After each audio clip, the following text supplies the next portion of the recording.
You have felt this, haven't you? You try to turn toward God, and something in you wants it to be real. You want softness. You want presence. You want that feeling that your prayer is alive. But instead, you feel distracted, dry, and far away. And that can hurt more than people realize, because this is not the pain of someone who does not care. It is the pain of someone who does care, someone who reaches but feels nothing, someone who tries to be sincere but feels blocked inside. Maybe you have known that moment at night. The room is quiet, the lights are off, your body is tired, but your mind is still moving. One thought becomes another. One fear opens the door to 5 more. You try to settle your heart, but the heart does not settle. You try to remember God, but your attention keeps slipping away. You want to be present, but you feel absent. And sometimes it happens even in prayer. Your lips move, the words are there, the motions are there. Outwardly, everything looks normal. But inwardly, something feels missing. You stand there, and a part of you wonders, why do I still feel so far? Stay with me, because many people carry this pain in silence. They think it means they are failing. They think it means they are weak. They think it means something has gone wrong between them and God. But the mystics knew something deeper. They knew that feeling far is not always proof that God is far. Sometimes it is the first moment you begin to notice what has been covering your heart. Sometimes distance is what you feel before a more honest nearness begins. This is important, because the problem is not always absence. The real problem is often obstruction. Not that the sky is gone, but that clouds have gathered in front of your seeing. The sky is still there. It did not disappear. But for a time, you cannot see clearly through what has filled the horizon. And the heart can feel like that. The heart can still belong to God, still long for God, still be made for God, and yet be covered. Covered by noise, covered by fear, covered by exhaustion, covered by old pain, covered by inner states you do not yet know how to read. Ibn Arabi pointed toward inner states as signs that must be understood, not only judged. That means your dryness is not something to rush past. Your numbness is not something to simply hate. Your confusion is not always an enemy. Sometimes these states are telling you something. Sometimes they are revealing the condition of your inner world. Not a punishment, a signal, not the end, the beginning of being shown.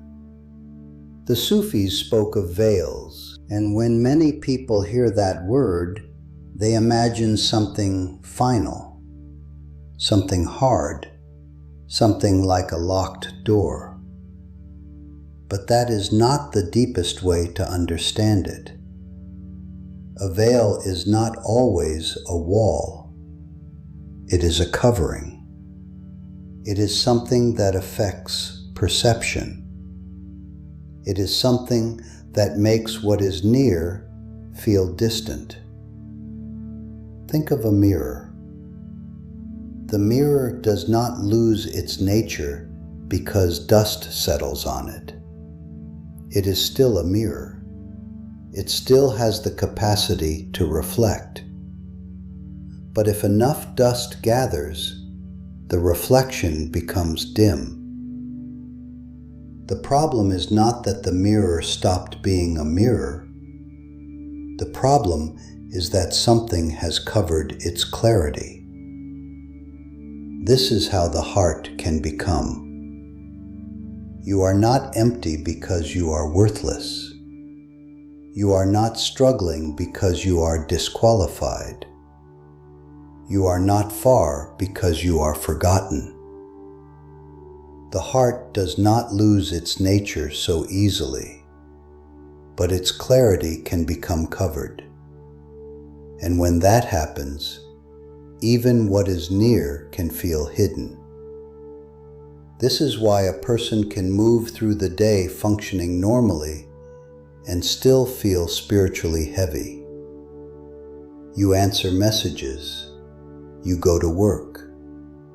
You speak to people. You handle responsibilities. You do what needs to be done. On the outside, you look fine. But inside, there is a quiet heaviness, a kind of distance, a feeling that something essential is missing. And maybe you cannot explain it. That is often how veils work. They do not always arrive dramatically. Sometimes they gather slowly, through distraction, through autopilot, through living too long on the surface of yourself, through carrying fear so often that it begins to feel normal, through forgetting to return inward while continuing to appear strong outwardly. But listen carefully. If a veil can cover, it can also be lifted. That changes everything. Because now the struggle is no longer a verdict against you. It becomes something else. It becomes a sign that there is still something alive in you that wants to see. Dead hearts do not ache for nearness. Hearts that no longer care do not grieve distance. The pain itself may be showing that the longing is still there. The lovers of God understood this. They knew that pain can uncover what comfort keeps hidden. They knew that trouble can reveal what ease allows you to ignore. And Ibn Arabi pointed toward difficulty as a place where truths about the self begin to appear. So let us say this plainly. Your struggle may be the first door. That fear that rises in the middle of the night may be showing you something. That sadness that appears when life looks fine on the outside may be showing you something. That anxiety that follows you through the day may not only be disturbing you, it may also be exposing what has been buried, avoided, or covered over for too long. This is not about glorifying pain. It is about learning to listen. Because many people feel unrest and immediately try to silence it. They distract themselves. They scroll. They fill the room with noise. They keep moving. They tell themselves they are fine. But the real shift begins when you stop running from the unrest just long enough to ask, what is this showing me? What is being uncovered here? What has been living in me without being named? This is where honesty begins. And honesty before God is one of the first movements of return. Not pretending to be peaceful when you are not. Not forcing spiritual language over inner confusion. Not performing closeness while feeling distant. But bringing your real state forward, saying, this is where I am. This is what I feel. This is what I cannot hide anymore.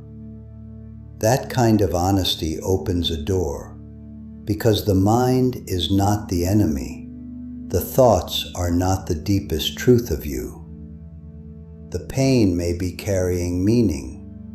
Restlessness can be a sign. Peace is remembered, not created. The heart remembers what the mind forgets. And sometimes the first step toward remembrance is not calm. It is discomfort. Not light at first, but the wound being exposed. Not immediate sweetness, but the painful clarity that something has been covered for too long. Yet even that is mercy, because a wound brought into light is already in a different state than a wound hidden in darkness. It has not fully healed yet, but it has begun to be seen. And what is honestly seen before God does not remain the same forever. So do not rush past this part. Do not call it failure too quickly. You may be standing at the beginning of a deeper understanding. You may be feeling the first crack in an old covering. You may be closer to honesty than you have been in a long time. And that honesty, humble and painful as it may be, can become the first real movement toward nearness. But if struggle can reveal a veil, then a deeper question now begins to rise. What are these veils? What are the quiet coverings that shape the whole inner life without us even noticing? So now the question becomes more honest. What are these veils really? Not in abstract language, not as distant spiritual theory, but in the life you are already living, in your thoughts, your habits, your reactions, your inner noise. Because the veils are often not dramatic. They are ordinary, repeated, familiar, and that is why they are easy to miss. The mystics knew that the loudness of the lower self can make the heart unable to hear what is subtle. They knew that forgetfulness is one of the most common coverings between the servant and the real.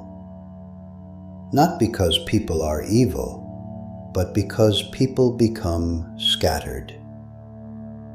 Think of the ocean. The deeper water is still there, but when the surface is full of waves, you cannot see clearly into it. The waves do not destroy the ocean. They only disturb your view of what is already there.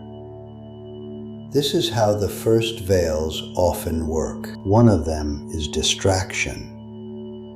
And distraction today is not rare, it is everywhere. A person reaches for silence and immediately reaches for the phone. A moment of emptiness appears, and it is filled within seconds. Not always because the person is shallow, sometimes because silence feels unfamiliar, sometimes because silence begins to reveal what has been avoided. So the hand moves before the heart can speak. You may have seen this in yourself. You are alone for a moment. There is a chance to breathe, to notice, to remember. But instead, something in you wants escape. One scroll becomes 10 minutes. 10 minutes becomes an hour. And afterward, you do not feel rested.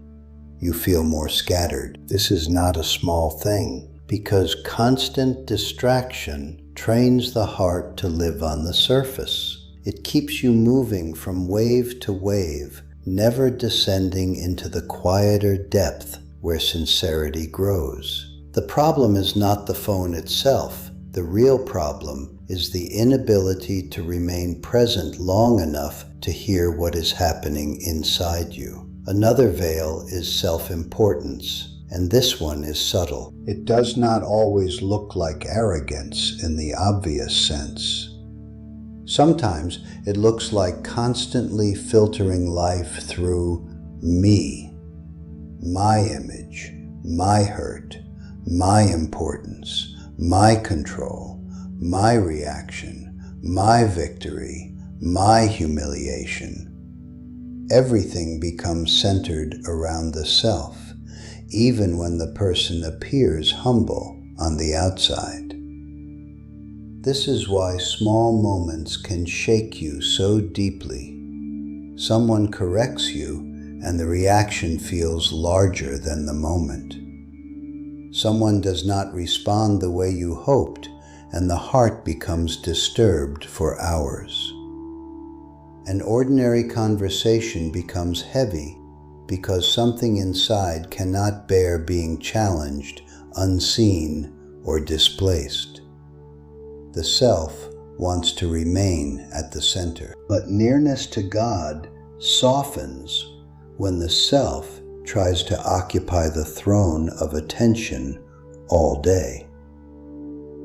This is not said to shame you. It is said to free you. Because once you begin to notice how often the self demands to be the center of every emotional movement, you begin to understand why the heart feels so crowded.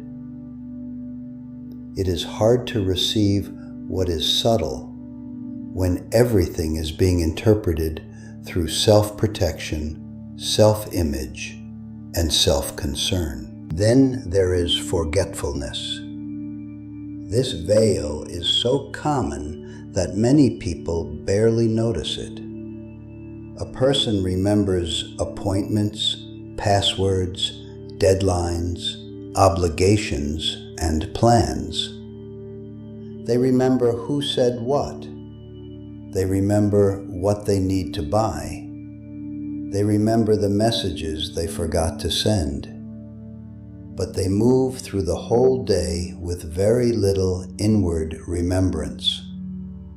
The tongue may be busy, the mind may be busy, the life may be busy, but the heart remains unattended. And when the heart remains unattended for too long, dryness begins to feel normal.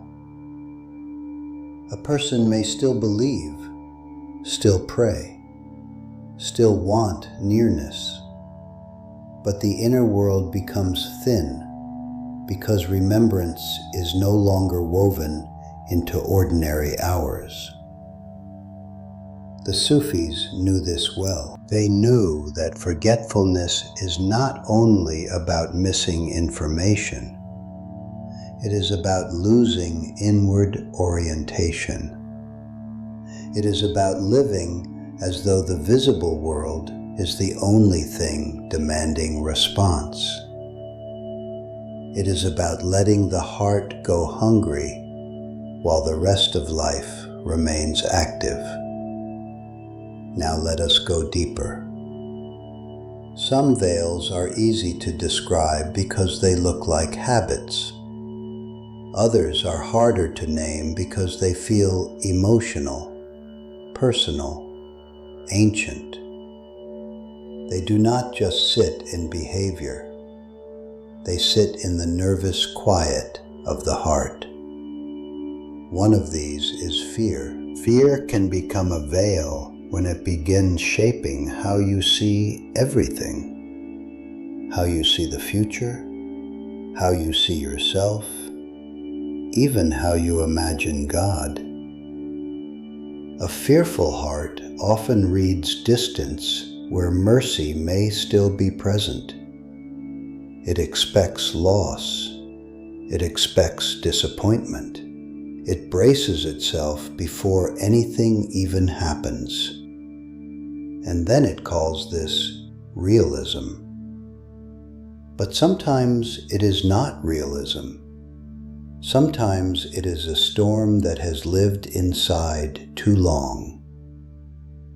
You may notice this after conversations. The conversation ends, but you keep replaying it. You think about what you said, what they meant, what you should have said, what could go wrong now. The mind keeps circling, not because you want suffering, but because fear has trained the heart to scan constantly for danger. This does not only affect mood, it affects perception. The great master taught that a person often sees reality through the form of their own inner condition. So if fear is filling the inner world, then fear begins to color what you see. Even spiritual life becomes hard to trust. Even surrender begins to feel unsafe. And from fear comes the need to control. This is another hidden veil. The person may say they trust God, and perhaps they sincerely want to, but inwardly they cannot stop gripping everything. Every outcome must be managed. Every uncertainty must be mentally solved. Every delay feels threatening. Every unknown becomes exhausting. Control feels protective. But often it is only another form of unrest, because the heart was not created to carry the whole world by force. The more tightly it grips, the more tired it becomes, and a tired heart struggles to perceive mercy clearly. It becomes defensive, tense, closed. Then there is hurt, old hurt, quiet hurt, hurt you no longer talk about because you have learned to function around it. This may be one of the deepest veils, because hurt does not always announce itself. Sometimes it becomes personality. It becomes guardedness. It becomes numbness. It becomes the inability to soften. It becomes the suspicion that if you open inwardly, you will only be disappointed again. So the heart stays guarded, not because it wants distance, but because it fears being wounded once more. The lovers of God understood that fear distorts perception until the heart is softened again. They knew that unhealed hurt can quietly shape how a person receives life, prayer, love, and even divine mercy.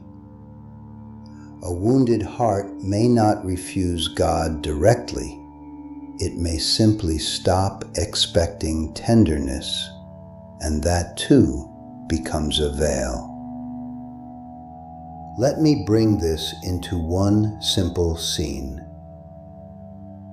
A seeker once came to a teacher and said, "Why do I feel nothing when I turn toward God?" The teacher did not shame him.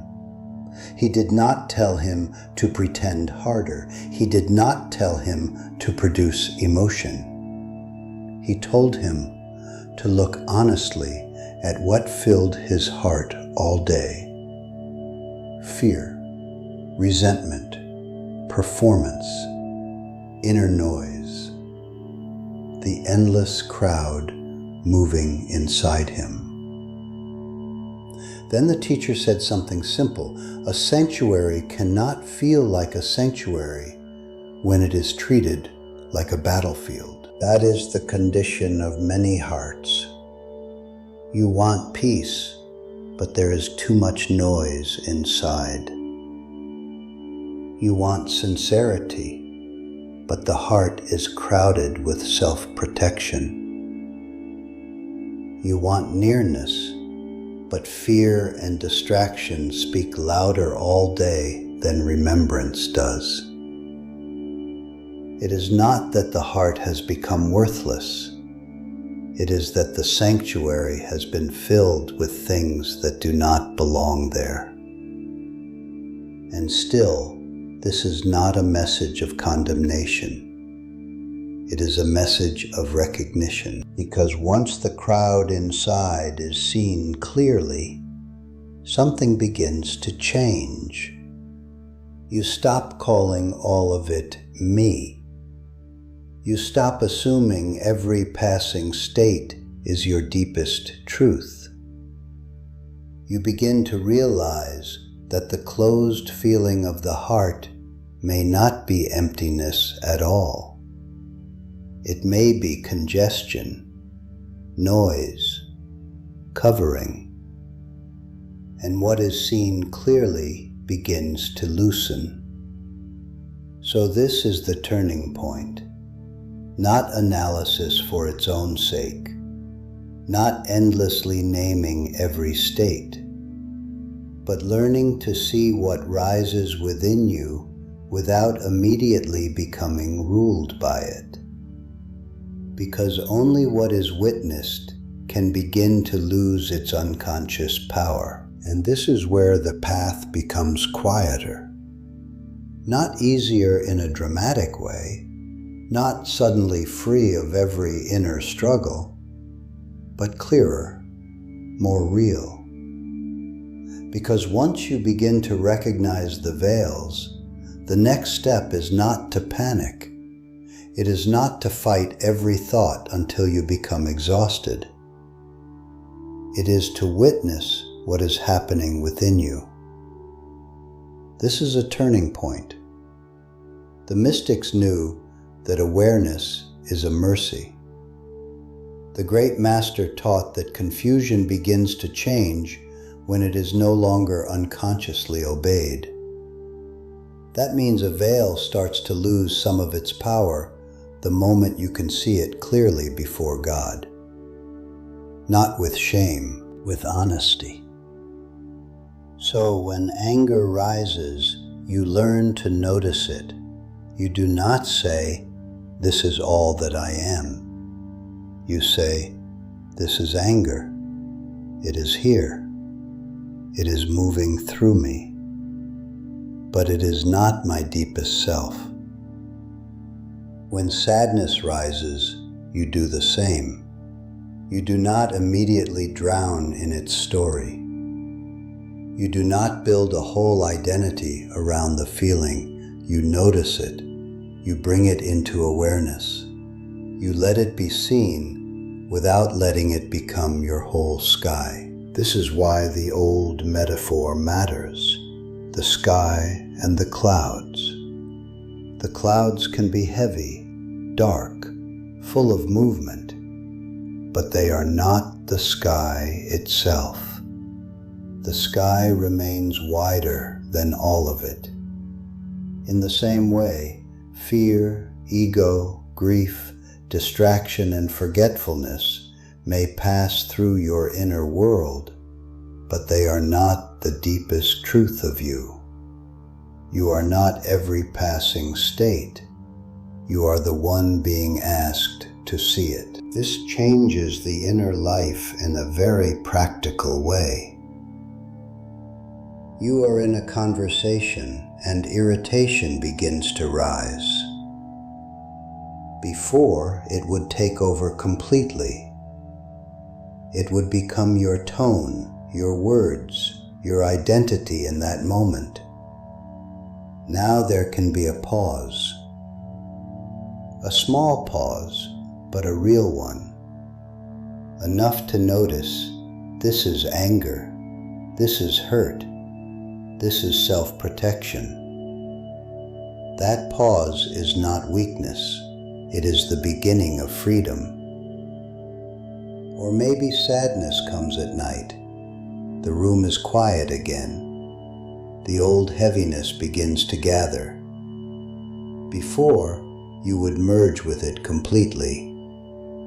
Now, even if only for a moment, you can notice, this is grief, this is fear, This is the veil trying to become the whole story. And because it is seen, it is no longer completely ruling you. This is not detachment in a cold sense. It is honest witnessing. It is standing before God and saying, "This is what is here. This is what is moving in me. I do not want to lie about it, but I also do not want to become it." That kind of seeing helps the heart breathe again, because the heart is exhausted when it is fused with every passing storm. It becomes tired from mistaking every wave for the whole ocean. But when a person learns to witness, even imperfectly, the inner world becomes a little less crowded, a little less overpowering, a little more open to mercy. And once witnessing begins, another movement becomes possible: remembrance. Because seeing the darkness is not the end of the path. It is only the point where you stop being ruled by it unconsciously. After that, the heart must turn, gently, repeatedly, sincerely. The lovers of God understood this well. They knew that remembrance polishes what forgetfulness has covered. They knew the heart returns not by force, but by repeated, gentle turning. Not through performance, not through pressure, through return. This matters because many people think they must first feel spiritual before they remember God. But the Sufis knew the opposite. Remembrance is not the reward for already feeling close. Remembrance is how the heart begins to come back. You do not wait for the perfect state. You turn from within the imperfect state. You remember from inside the dryness. You call on God from inside the numbness. You return while still feeling weak. That is real remembrance. Maybe it is just a whispered name of God after a wave of panic. Maybe it is one sincere breath after a day of distraction. Maybe it is sitting for a moment after prayer and saying, "I am still here, even if I do not feel what I want to feel." Maybe it is returning again after failure, again after forgetfulness, again after another long day of inward absence. This is not small. This is the path. The mirror does not become clear in one dramatic motion. Dust settles little by little, and often it is removed little by little too. In the same way, remembrance works quietly, repeatedly, patiently. It does not always arrive with strong emotion. Sometimes it feels very simple, very ordinary, but its simplicity is part of its power. Not through force, but through remembrance. That is how the heart comes back. And over time, something begins to soften. Not all at once, but truly. A person who once felt only noise begins to notice moments of stillness. A person who once felt blocked in every prayer begins to notice a single sincere moment. A person who thought they were completely far begins to feel a softness they cannot fully explain. It may be small, but it is real. And that is enough, because nearness was never meant to be measured only by intensity. Sometimes people imagine divine nearness as something dramatic, overwhelming, unmistakable. But often it is quieter than that, more intimate than that, more like a gentle return than a spiritual spectacle. Ibn Arabi pointed toward a reality in which the divine is closer than the distracted self can perceive. That means what you longed for may not have been absent in the way you feared. The veils were real, the struggle was real, the heaviness was real. But the nearness of God was not canceled by your confusion. It was only harder for the covered heart to recognize. This is why the final realization is so tender. Nearness was never absent, only covered. What you called distance may have been the feeling of living behind too many veils. What you called abandonment may have been the pain of not yet understanding your inner state. What you called failure may have been the beginning of honesty, and honesty opened the path. Then witnessing opened space.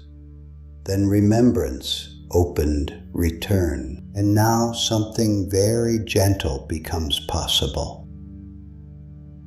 You sit in stillness after days of inner noise. And the noise is not fully gone, but it no longer owns the whole room. You stand in prayer, and maybe you are still imperfectly distracted, but a little softness returns. You remember God in the middle of an ordinary day, and for one brief moment, the heart feels less scattered. That softness matters. That is not nothing. That is the heart awakening to what never fully left. The mystics knew that what we call return is often the heart becoming aware of a nearness that was there all along.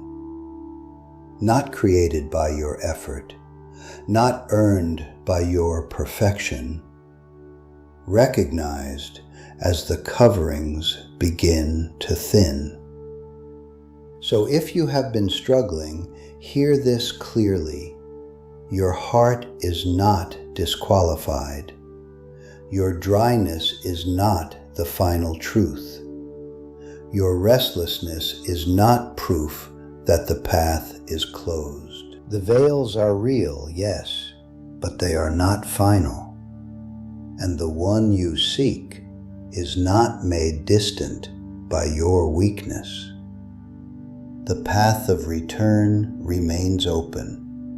The heart remains reachable.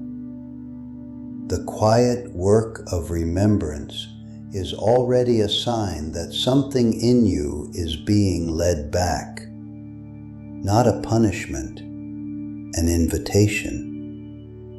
Not the end, the beginning of return. So the next time you feel the old distance, do not rush to despair. Pause. Witness what is present. Name it gently. Then return, even if only with one sincere breath, even if only with one whispered remembrance, even if only with the simple honesty of saying, "My Lord, I am here." That is enough to begin again. And sometimes, beginning again is the holiest movement of all. May your heart be given softness after hardness. May your inner noise be met with mercy. May the veils that have weighed on you begin to loosen, and may you come to know, slowly and truly, that what you longed for was never truly gone. It was near, it is near, and in every sincere turning, the heart remembers.